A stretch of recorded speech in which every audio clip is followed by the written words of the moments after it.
Big breaking news बर्तमान ई SIM replace करिबो आपणक mobile SIM card को आपणक मोबाइल रे आउ सिम कार्ड आवश्यकता नहीं यार स्थान नेबो ई सिम। तो यही ई सिम आपणक मोबाइल रे थाई कि भी नथिला परी यह मध्य बर्तमान समस्त मोबाइल रे कंपलसरी होइजिबो।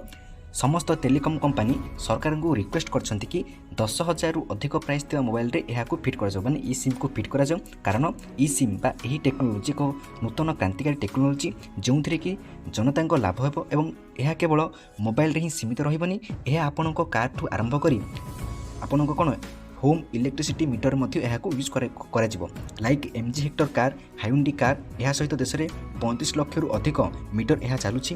तो देखिबार विषय है प्रकृत में ई सिम टेक्नोलोजी कौन यह किपर यूज कर यार लाभ कौन और क्षति कौन मोबाइल कार इलेक्ट्रिसिटी मीटर यह किपर व्यवहार कर एवं जदि यह एते लाभदायक ताहले कहीं मोबाइल मैन्युफैक्चर कंपनी माने यह मान कंपनी को पाई यह एक बड़ समस्या और सेमान रिपोर्ट अनुसार यह एक स्काम जो ई सिम जो मैन्युफैक्चर कंपलसरी करवा ए पूरा लाभ उठाइबे टेलीकॉम कंपनी एवं जनता को ए पकेट कौन टंका काटि गोटे स्काम।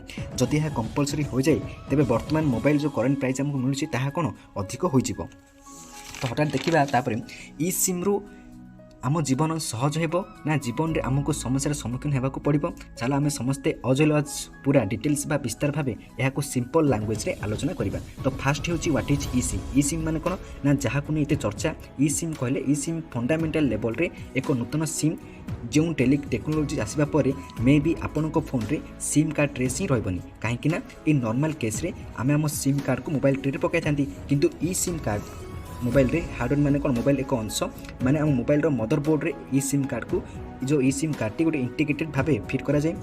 एठारे एक क्वेश्चन मन को आसी जे एही ई सिम जो कार्ड टी रे क्यों टेलीकॉम कंपनी रो नंबर चलिबो यह पछरे बहुत यूनिक डिजाइन अछि। तो आम देखिले जे ई सिम तो देखिले किंतु ई सिम रो जो मदरबोर्ड रे फिट होला तो यार टेलीकॉम जो नंबर कौन रहबो तो यह पछरे गोटे यूनिक डिजाइन अछि। इलेक्ट्रॉनिक सिम बा ई सिम यह इलेक्ट्रॉनिक ऑपरेटर हेबो माने इलेक्ट्रॉनिक द्वारा ऑपरेट होबो खाली आम एथिरे आम सर्विस प्रोवाइडर एप्लिकेशन डाउनलोड करिया पड़िबो पर ई सिम कार्ड एक्टिव हो जिवो। तो ई सिम कार्ड एक्टिव रो प्रोसेसटा आम आगु डिटेल्स से देखिबा। तो ई सिम को नै टेलीकॉम कंपनी मानको क्लेम तो ई सिम देखिले ई सिम को टेलीकॉम कंपनी से माने कहउछन्ती जे सरकार को रिक्वेस्ट करले तो तांकर क्लेम कोन रहिछि। तो फास्ट क्लेम टी होछि आर्टिकल होछि सीओ विटाल जी से ओपनली कहिथिले जे गोटे आर्टिकल रे जे ई सिम प्रथम बेनिफिट होछि ई सिम द्वारा आपनक मोबाइल चोरी रो संभावना कम हो जिवो। एहा को ट्रैक करबा इजी मते हो जिवो। नॉर्मली चोर मोबाइल चोरी कला परे सिम कार्ड को काटी फोपाड़ दिए जहाँ द्वारा फोन ट्रैक रो समस्या आसे एवं यह असंभव हो जाए। किंतु ई सिम द्वारा से कौन साहा करें कहीं यहाँ मोबाइल गोटे इंटीग्रेटेड पार्ट जहाँ द्वारा मोबाइल को ट्रैक करने बहुत इजी हो। सेकेंड फीचर सेकेंड क्लेम होची ई सिम द्वारा मोबाइल रे मल्टीपल सिम लगा जाई परिबो माने गोटे फोन रे आम इच्छा मुताबिक नंबर्स को यूज कर ई सिम को आम जानिले एवं यार मदरबोर्ड इंटीग्रेटेड पार्ट एवं एथिरे आम मेनी नंबर्स को यूज कर बाय कौन डाउनलोड एप्स द्वारा take plans and subscription then our number is active. तो आम ई सिम देखले तो लाइक इन मोबाइल रे देखा तो like in mobile with download multiple app game like ठीक से हीपरी ई सिम आम कौन एक्टिव को मल्टीपल नंबर आम यूज कर इन करेन्ट टाइम रे। किंतु करेन्ट टाइम बर्तमान समय यह 100% सत नुह कहीं ना एक इंपोर्टेंट अपडेट को आम देखा जे इन आवर इंडिया आम टेक्नोलोजी एडभांसमेंट होइले यार कौन जॉब मार्केट मध्य ग्रो साहाय्य करे। तो ये सब देखा जब मार्केट को ये टेक्नोलोजी पर प्रभाव पके आगू देखा। तो थर्ड क्लेम टी होची तो थर्ड क्लेम हम ई सिम साहाय्य आम मोबाइल को घरे छाड़ी आम आम कॉल को दुनिया क्यों भी कॉल को रिसीव कर पारिबा। एक्चुअली कहया गले ना यह एक बहुत बड़ इंटरेस्टिंग फीचर दैट आम कौन कर आम जो कॉल को रिसीव कर पारिबा आम मोबाइल को घरे छाड़ी आम स्मार्ट जो कौन ना आम ई सिम टी मोबाइल थी फिट हो प्लस ई सिम सपोर्ट गोटे स्मार्ट वाच थी जहाँकि मोबाइल को कनेक्ट हो तो घरे फोन को छाड़ी आम बाहर फोन को कौन रिसीव कर कॉल को उठे पारिबा। तो इन करेन्ट टाइम रे एप्पल रो एही प्रकार किसी जो ई सिम प्रोडक्ट ऑलरेडी लॉन्च कर सारे। तो one is the most important question आउ अन्य एक गुरुत्वपूर्ण क्वेश्चन टी होची जे ई सिम रो सब्सक्रिप्शन कौनसी कौन माने ई सिम को एक्टिव करिया किपरि माने ई सिम को एक्टिव करबा कौन ना ई सिम को एक्टिव करा प्रोसेस है जे ई सिम रो जो थाई हमरो ना कौनसी सब्सक्रिप्शन कौनसी स्टोर रे मिलबनी ई सिम रो एति पई हेले कौन करे एति पई हेले हम सर्विस प्रोवाइडर को रिक्वेस्ट करिया हबो जे आमे एग्जिटिंग जो फिजिकल फॉर्म हम सिम कार्ड टी अछि ताहाकू ई सिम रे कन्वर्ट करा जाऊ परे हम सर्विस प्रोवाइडर हमको ଗୋଟେ କ'ଣ ଆମର ରେଜିଷ୍ଟର ଇମେଲ୍ ଆଇଡ଼ିରେ ଏକ QR କୋଡ଼୍ ସେଣ୍ଡ କରିବେ। ଏହି QR କୋଡ଼୍କୁ ଆମେ ମୋବାଇଲର ସ୍କାନ୍ କରିବା, ଦେନ୍ ଆୱାର କ'ଣ ଆମର ମୋବାଇଲ ଯେଉଁ eSIMଟି ଆକ୍ଟିଭ୍ ହୋଇଯିବ। ବର୍ତ୍ତମାନ ଆମେ ଦେଖିବା କାର୍ ଏବଂ ଇଲେକ୍ଟ୍ରିସିଟି ମିଟର ଆମକୁ କ'ଣ ଆଡ଼ଭାନ୍ସମେଣ୍ଟ ମିଳିବ। ତ ମୋବାଇଲ ଦେଖିଲେ ବର୍ତ୍ତମାନ କାର୍ ଆଉ ଇଲେକ୍ଟ୍ରିସିଟି ମିଟର ଦେଖିବା। ତ ଏଠାରେ ଦେଖିବାର ବିଷୟ ହେଉଛି ଯେ ପ୍ରତିବର୍ଷ କାର୍ ଆକ୍ସିଡେଣ୍ଟରେ ଗୁଡ଼ାଏ ଲୋକ ଜୀବନ ଯାଏ।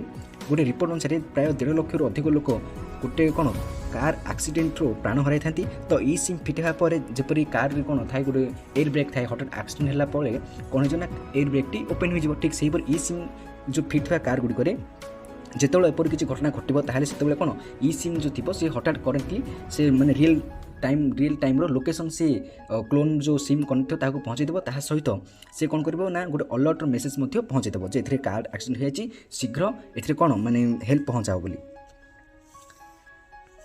ତ eSIM ମଧ୍ୟ କ'ଣ ଗୁଡ଼ାଏ ଫିଚର ଥାଏ, ଯେପରିକି ଆମେ ଆମ କାର୍ର ଡୋର୍ ୱିଣ୍ଡୋ ଏସବୁକୁ ଆମେ କ'ଣ ଅନ୍ ଅଫ୍ କରିପାରିବା, ଇଞ୍ଜିନ୍ ମଧ୍ୟ ଅନ୍ ଅଫ୍ କରିପାରିବା। ଠିକ୍ ସେହିପରି ଆମେ କାର୍ରେ ଆମର କ'ଣ ରିଏଲ୍ ଟାଇମ୍ ଲୋକେସନ୍, ନେଭିଗେସନ୍ ଏସବୁ ଆମେ କରିପାରିବା। ତ ଏହା କ'ଣ ସ୍ପେଶାଲି ପ୍ୟାରେଣ୍ଟସ୍ମାନଙ୍କ ପାଇଁ ମଧ୍ୟ ବହୁତ ଗୋଟେ ହେଲ୍ପଫୁଲ୍ ଗୋଟେ ଫିଚର ମଧ୍ୟ, କାହିଁକିନା ଏହା ଯଦି ତାଙ୍କର ପିଲାମାନଙ୍କୁ କାର୍ ଡ୍ରାଇଭିଂ ପାଇଁ ଦିଅନ୍ତି ତାହା ମଧ୍ୟ କୌଣସି ଅସୁବିଧା ସେତେ ନୁହଁ, କାହିଁକିନା ସେମାନେ ଏକ୍ଜାକ୍ଟଲି ଲୋକେସନ୍ କେଉଁଠି କ'ଣ ଥିବ ତାଙ୍କୁ କ'ଣ ଟ୍ରାକ୍ କରିପାରିବେ।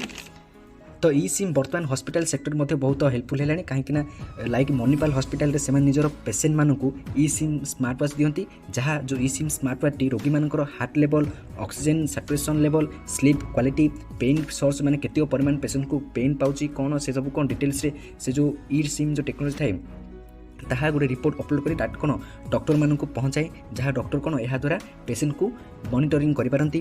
ଏପଲ୍ ହସ୍ପିଟାଲ ମଧ୍ୟ ଗୋଟେ ନେକ୍ସଟ ଷ୍ଟେପ୍ ଆଗରେ ସେମାନେ କ'ଣ କରିଛନ୍ତି ନା ଇନ୍ ପେସେଣ୍ଟ ରୁମ୍ ଅଟୋମେଟିସନ୍ ସିଷ୍ଟମକୁ ବନାଇ ଦେଇଛନ୍ତି, ଯାହାକି ପେସେଣ୍ଟର heart rate and other clinical ପାରାମିଟର୍ସକୁ କଣ୍ଟିନ୍ୟୁଅସଲି ଡାଟା ଡକ୍ଟରଙ୍କୁ ପଠାଇଥାନ୍ତି। ନର୍ସମାନେ ପେସେଣ୍ଟଙ୍କ ଅବସ୍ଥା କିପରି ଅଛି କ'ଣ ସେମାନେ କଣ୍ଟିନ୍ୟୁସ୍ ଚେକ୍ କରୁଥିଲେ ପୂର୍ବେ, କିନ୍ତୁ eSIM ଦ୍ୱାରା ସିଷ୍ଟମ୍ ଅଟୋମେଟିକ୍ ହୋଇଯାଇଛି, ବହୁତ ସହଜ ଓ ଯଥେଷ୍ଟ ମଧ୍ୟ ହୋଇଯାଇଛି। ଏହି ଟେକ୍ନୋଲୋଜି ମାନେ କ'ଣ eSIM ଟେକ୍ନୋଲୋଜି ପେସେଣ୍ଟର ହାର୍ଟ ରେଟ୍ ଏବଂ ରେସ୍ପିରେଟୋରୀ ମନିଟରିଂ ମେସିନ୍ରେ eSIM ଥାଏ, ଯାହା ଏକ କ୍ଲାଉଡ୍ ମେସିନ୍ରେ ଡାଟା ଅପଲୋଡ଼ କରିଥାଏ।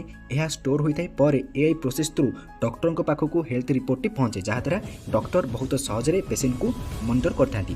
ବର୍ତ୍ତମାନ ଟିକେ ହେଲ୍ଥ ସେକ୍ଟର, ତ ହେଲ୍ଥ ସେକ୍ଟରକୁ ବାଦ ଦେଲେ ମଧ୍ୟ ଆମର ଇଲେକ୍ଟ୍ରିସିଟି ମନିଟରିଂ ମଧ୍ୟ ମେଜର ରୋଲ୍ ପ୍ଲେ କରେ ଯେଉଁ eSIM ଟେକ୍ନୋଲୋଜି।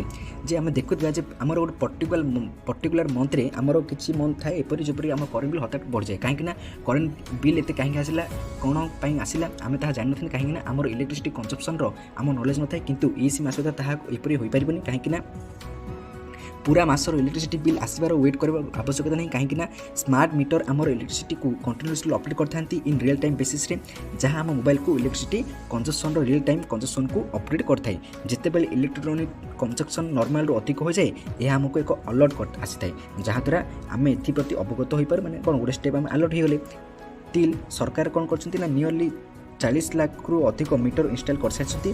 नेक्स्ट देखिए एग्रीकल्चर सेक्टर तो एग्रीकल्चर कृषि क्षेत्र में कौन ना कृषि क्षेत्र जो eSIM टेक्नोलॉजी कृषक मानी बेस्ट गोटे बुस्ट दिए कहीं पूर्व आम देखते कृषक मैंने बहुत परिश्रम करते दिन सारा परिश्रम करते चाष कम आरंभ करके फसल बुना सबुथ किंतु बर्तमान eSIM जो टेक्नोलॉजी द्वारा एम्बेडेड एग्रीकल्चर IoT डिवाइस द्वारा चाष प्रणाली बिना पोटेंशियल हो पार्ची चाष मूर्तिका प्रस्तुति फसल बुणा कटा संरक्षण ऑटोमेटिक eSIM GPS लगी लोकेशन रे चाष करता है। एग्रीकल्चरल ड्रोन्स गुड़िक पीड़िया कीटनाशक पदार्थ भूमि में स्प्रे करने रिमोट चेकर से कौन सॉइल उर्वरता को देखिए केतिक कीटनाशक कौ कीटनाशक पड़ो ताम जापर तार बर्तमान कंडीशन आम अपडेट करते सरकार टेक्नोलोजी स्प्रेड नूतन पदक्षेप मान नौ दिन दिन।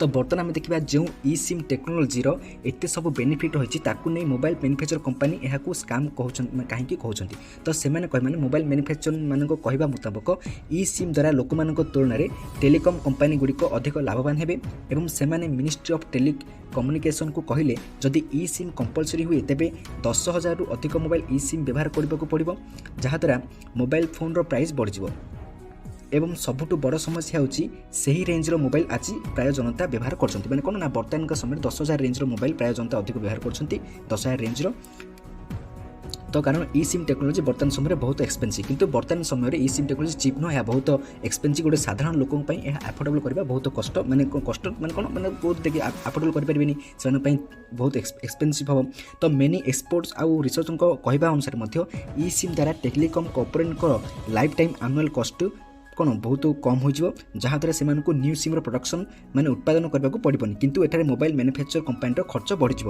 ତଥାପି ସେମାନେ କ୍ରସ୍ ଇଲାଷ୍ଟିକ୍ ମାର୍କେଟରେ ପ୍ରାଇସ୍କୁ କମ୍ପିଟିଟିଭ୍ ରଖିବାକୁ ପଡ଼ିବ।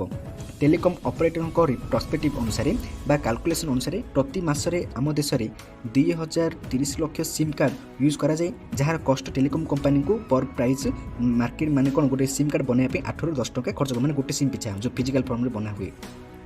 ତ ଆପଣମାନେ ନିଜେ କାଲକୁଲେଟ୍ କରିପାରିବେ ଯେ ଯଦି ସିମ୍ କାର୍ଡ଼ eSIM ଆସିବା ପରେ କମ୍ପାନୀମାନଙ୍କ କଷ୍ଟ କେତେ ପରିମାଣରେ ସେଭ୍ ହୋଇଯିବ। ମାନେ କ'ଣ ଆନୁଆଲି କହିବାକୁ ଗଲେ ମାନେ ମୋଟାମୋଟି କହିବାକୁ ଗଲେ 700 କୋଟିରୁ ଟେଲିକମ୍ କମ୍ପାନୀମାନଙ୍କୁ ଆଉ ସିମ୍ କାର୍ଡ଼ ବନାଇବା ପାଇଁ ଖର୍ଚ୍ଚ କରିବାକୁ ପଡ଼ିବନି। ଏଥିରେ ଟେଲିକମ୍ କମ୍ପାନୀମାନଙ୍କ ଲାଭ ତ ହେବ, କିନ୍ତୁ ଜଣେ ସାଧାରଣ ନାଗରିକଙ୍କ ପାଇଁ ମୋବାଇଲ କଷ୍ଟ ବଢ଼ିଯିବ। ମାନେ ଯେଉଁ ପ୍ରାଇସ୍ରେ ତାଙ୍କେ କିଣୁଥିଲେ ସେ ପ୍ରାଇସ୍ ରେଞ୍ଜଟି ଅଧିକ ହୋଇଯିବ। ତ ଆପଣମାନଙ୍କ ଅନୁସାରେ କ'ଣ eSIMକୁ ପ୍ରତି ମୋବାଇଲରେ କମ୍ପଲସରି କରିବା ଆବଶ୍ୟକ ଅର୍ ଫିଜିକାଲ୍ ସିମ୍ର ଆବଶ୍ୟକତା ରହିଛି? ତ ନା ଯେଉଁ ପର୍ଯ୍ୟନ୍ତ eSIM ଚିପ୍ ହୋଇନି ସେ ପର୍ଯ୍ୟନ୍ତ ଗୋଟେ ସାଧାରଣ ଲୋକ ପାଇଁ ଏଫୋର୍ଡ଼ କରିବା ସହଜ ନୁହଁ। ତ ବର୍ତ୍ତମାନ ପାଇଁ ଯେଉଁ ପର୍ଯ୍ୟନ୍ତ eSIMଟି ଚିପ୍ ହୋଇନି, ବର୍ତ୍ତମାନ ଫିଜିକାଲ୍ ଫର୍ମ ହିଁ ସିମ୍ ରହୁ, କାରଣ ଏହି ମୋବାଇଲ ମ୍ୟାନୁଫ୍ୟାକ୍ଚରର କଷ୍ଟ ମଧ୍ୟ କମ୍ ହୋଇଯିବ ଏହାଦ୍ୱାରା। କାରଣ ଏହି ଟେକ୍ନୋଲୋଜି ଲାର୍ଜ ସ୍କେଲ୍ରେ ଡିଷ୍ଟ୍ରିବ୍ୟୁଟ୍ ହେବ, ଆରମ୍ଭ ହୋଇଯାଇଛି। ମାନେ କ'ଣ eSIM ଯେଉଁ ରହିଛି ଟେକ୍ନୋଲୋଜି ଏହା ଲାର୍ଜଲି ସରକାର ଅଲରେଡ଼ି ଡିଷ୍ଟ୍ରିବ୍ୟୁଟ୍ ଆରମ୍ଭ କରିସାରିଲେଣି। ତ ଆପଣ କ'ଣ କମେଣ୍ଟ ଜଣାନ୍ତୁ ଯେ ଆପଣଙ୍କ ଏହା ଉପରେ କ'ଣ ମତ ରହିଛି। ତ ଆପଣ କମେଣ୍ଟ ତାହା ଜଣାଇପାରିବେ, ଆପଣଙ୍କ ପଏଣ୍ଟ ଅଫ୍ ଭ୍ୟୁ, ଆପଣଙ୍କ ପର୍ସପେକ୍ଟିଭ୍ସ କ'ଣ। ତ thank you to all for watching this video. ଯଦି ଭିଡ଼ିଓଟି ଭଲ ଲାଗିଛି, ଯଦି ଇନଫର୍ମେସନ୍ଟି ରହିଛି ତାହେଲେ ସେୟାର କରନ୍ତୁ।